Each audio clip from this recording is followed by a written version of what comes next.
Hi hello నమస్తే గోక జయ tailoring ఛానల్కి welcome అండి. ఈరోజు మనము ప్లెయిన్ బ్లౌజ్ ప్లెయిన్ కటింగ్ సింపుల్గా ఈజీగా ఇంట్లోనే స్టిచ్చింగ్ చేసుకోవచ్చు అండి. ఎవరైనా ఈ వీడియో చూసినట్టయితే ఇలా ప్లెయిన్ బ్లౌజ్ అండి. మీరు నార్మల్ మంచి మంచి బ్లౌజులు టైలర్కి ఇచ్చి కుట్టించుకున్నా ఇలాంటి ప్లెయిన్ బ్లౌజులు ఇంట్లో వేసుకునేటివి బ్లౌజుని పెట్టి కరెక్ట్గా ఎలా కటింగ్ చేసుకోవాలో ఎలా స్టిచ్చింగ్ చేసుకోవాలో మీకు చూపిస్తానండి. వీడియోని స్కిప్ చేయకుండా పూర్తిగా చూడండి. మీరు ఫస్ట్ టైం నా వీడియోని చూసినట్టయితే వీడియో పూర్తిగా చూసి నచ్చితే లైక్ చేయండి, షేర్ చేయండి, కామెంట్ చేయండి. ఇప్పుడు ఈ బ్లౌజ్ పీస్ ఉందండి, ఇది కలంకారీ బ్లౌజ్ పీసు. పన్నా పెద్దగా ఉంటుంది మనకి. దీంట్లో కటింగ్ ఎలా చేసుకోవాలో చూసుకుందాము.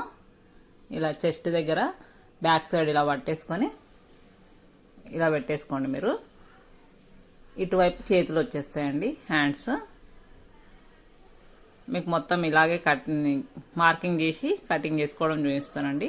ఈ రెండు ఫోల్డింగ్లతోనే మనం మార్కింగ్ చేసేసుకోవచ్చు. హ్యాండ్స్ ఇలా మార్కింగ్ చేసేసుకొని ఇలా చూసేసుకోండి. ఇలా వచ్చేస్తుంది కదా. ఇప్పుడు షోల్డర్ పై నుండి నడుము దగ్గర టక్ వస్తుంది కదా బ్యాక్ సైడ్, అక్కడికి ఇలా కిందన ఒక పావించు పైన ఒక పావించు వదిలేసి మనకు బ్లౌజ్ ఎంత ఉందో అంత తీసేసుకోండి. కరెక్ట్ ఇలా మార్కింగ్ చేసుకున్న తర్వాత బ్లౌజ్ని ఇలా హాఫ్కి ఫోల్డ్ చేసి బ్యాక్ సైడ్ నుండి కింద నుండి పట్టుకొని నెక్ దగ్గరికి కిందన పావించి వదిలేసినాం కదా, ఆ పావించి వదిలేసి పైన కూడా సేమ్ పెట్టేసుకొని పావించి పైనకు పెట్టేసుకోండి. నెక్ దగ్గర కూడా సేమ్ అలాగే పావించి అవతలకి పెట్టుకోవాలి. షోల్డర్ దగ్గర కూడా అంతేనండి, సేమ్ పెట్టేసుకొని ఇప్పుడు ఆమ్ రౌండ్ గీసేటప్పుడు కింద నుండి సెట్ చేసుకొని పైనకి ఇలా పట్టుకొని తీసుకోండి. కింద పావించి వదిలేసి ఇలా కరెక్ట్గా పట్టుకొని మీరు అక్కడ స్టిచ్చింగ్ వస్తుంది కదా, స్టిచ్చింగ్ దగ్గరికి పెట్టుకొని కొంచెం పైనకి మార్కింగ్ చేసుకోవాలండి. ఇప్పుడు కరెక్ట్గా వస్తుంది మనకి. దీన్ని ఇలా బాక్స్ లాగా గీసేసుకొని నెక్ దగ్గర కూడా బాక్స్ లాగా గీసేసుకోండి. ఇలా టేప్తో ఒకసారి కొలుచుకోండి. ఇప్పుడు ఫ్రంట్ పార్ట్ గీసుకునేటప్పుడు అది వచ్చేస్తుందండి మనకి. 2 ఇంచెస్ వచ్చింది. ఇలా బాక్స్ గీసేసుకొని నెక్ దగ్గర ఇలా రౌండ్ గీసేసుకోండి. ఆమ్ రౌండ్ ఇలా రౌండ్ గీసేసుకోండి. ఇది బ్యాక్ పార్ట్ అయిపోయిందండి మనకి. ఇప్పుడు ఇక్కడ నుండి ఇక్కడికి ఫ్రంట్ పార్ట్ తీసుకుందాము. ఫ్రంట్ పార్ట్ షోల్డర్ దగ్గర నుండి టక్ వరకు ఇలా పట్టేసుకొని అక్కడ మార్కింగ్ చేసేసుకోండి.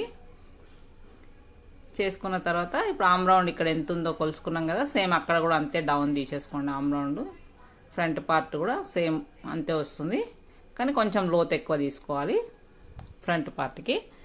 నెక్ ఫ్రంట్ నెక్ ఎంత ఉందో అంత చూసుకొని ఉక్స్ పట్టి సైడ్ పట్టుకొని చూడాలండి. ఉక్స్ పట్టి సైడ్ షోల్డర్ దగ్గర నుండి షోల్డర్ దగ్గర ఇలా గీసేసుకోండి. మనం ఇటువైపు ఎక్స్ట్రా తీసుకున్నాం కదా, ఇటువైపు కూడా ఎక్స్ట్రా తీసుకొని మధ్యన మార్కింగ్ లైన్ మనకి కటింగ్కి వచ్చేస్తుంది. ఇప్పుడు ఉక్స్ పట్టి సైడ్ ఇలా పట్టేసుకొని బ్యాక్ సైడ్ నెక్ ఎక్కడికి గీసుకున్నామో అక్కడ నుండే ఫ్రంట్ కిందికి పెట్టుకోండి. కరెక్ట్గా ఇలా పెట్టేసుకొని కిందన ఎంత ఉందో అంత మార్కింగ్ చేసేసుకోండి. నెక్ ఎలా ఉందో అలా మార్కింగ్ చేసేసుకోండి మీరు. ఇప్పుడు కిందన ఉక్స్ పట్టి సరిగ్గా ఇట్లా పట్టుకొని మన క్రాస్ పట్టి దగ్గర ఎంత వస్తుందో అంత పట్టేసుకొని అక్కడికి మార్కింగ్ చేసుకోండి. మనకు టక్ కోసం ఒక 1/2 ఇంచు, మళ్ళీ కింద స్టిచ్చింగ్ కోసం ఒక 1/4 ఇంచు వదులుకొని అక్కడ నుండి మనం ఇక్కడ ఫ్రంట్కి తీసుకున్నాం కదా లెంత్, అక్కడ చూసుకోండి.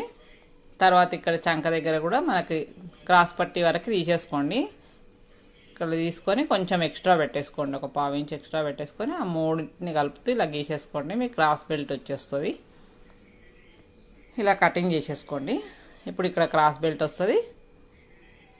ఇక్కడ క్రాస్ బెల్ట్ కూడా మనం గీసేసుకుందాం. ఇప్పుడు ఇది కూడా ఉక్స్ పట్టి సైడ్ పట్టుకుంటే మనకు కరెక్ట్ కొలత వస్తుంది. ఇలా పెట్టేసుకోండి. అక్కడ ఇక్కడ ఇలా పెట్టేసుకొని ఇది క్రాస్ బెల్ట్ ఇక్కడ గీసేసుకున్నాము.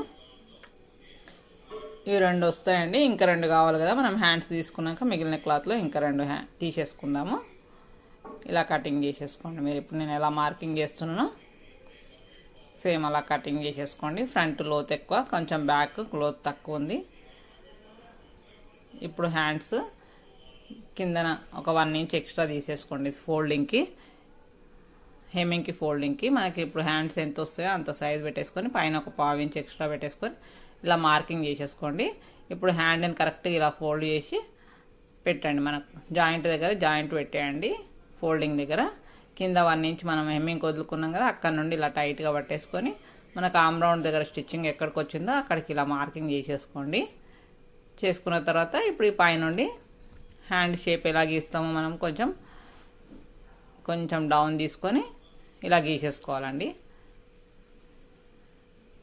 ఇలా గీసేసుకోండి. ఇంతే అండి బ్లౌజు. చాలా సింపుల్గా కుట్టేసుకోవచ్చు మీరు ప్లెయిన్ బ్లౌజు. ఇలా మామూలుగా కలంకారీ బ్లౌజెస్ అవి ఇవి మీకు ఇంట్లో ఉన్నాయి, మీ బ్లౌజులు మీరే స్టిచ్చింగ్ చేసుకోవచ్చు ఈజీగా. ఆది బ్లౌజ్తోనే మీకు టేపు అదేం అవసరం ఉండదు. సేమ్ ఇలాగే కటింగ్ చేసేసుకోండి. ఎలా మార్కింగ్ చేసినామో అట్లా కటింగ్ చేసేసుకోండి.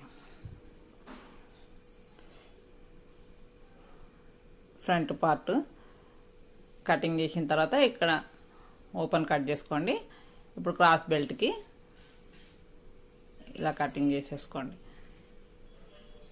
క్రాస్ బెల్ట్ కూడా ఓపెన్ చేసేసుకోండి.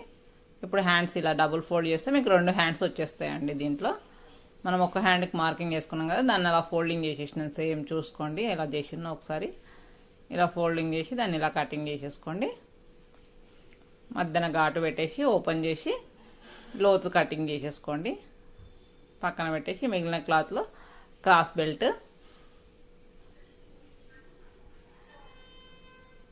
ఇంకా ఇక్కడ క్రాస్ పీసులు కట్ చేసుకోండి. నెక్కి క్రాస్ పీసులు ఇలా కటింగ్ చేసేసుకొని మిగిలిన క్లాత్లో ఉక్స్ పట్టి, కాజా పట్టి, అది కాజా పట్టి, ఇది ఉక్స్ పట్టికి వచ్చేస్తుందండి. ఇప్పుడు ఇందులో డబుల్ నెక్ పీస్లో మీకు వచ్చిందండి. నెక్ పీస్ని ఇలా కటింగ్ చేసేసుకొని 2 జాయింట్ చేసుకొని నడుం బెల్ట్ వేసేసుకోండి. ఇంకా మీకు కటింగ్స్ ఏం అవసరం పడేయండి. ఇలా చేసేసుకొని చూడండి ఒకసారి. వీడియో నచ్చినట్టయితే లైక్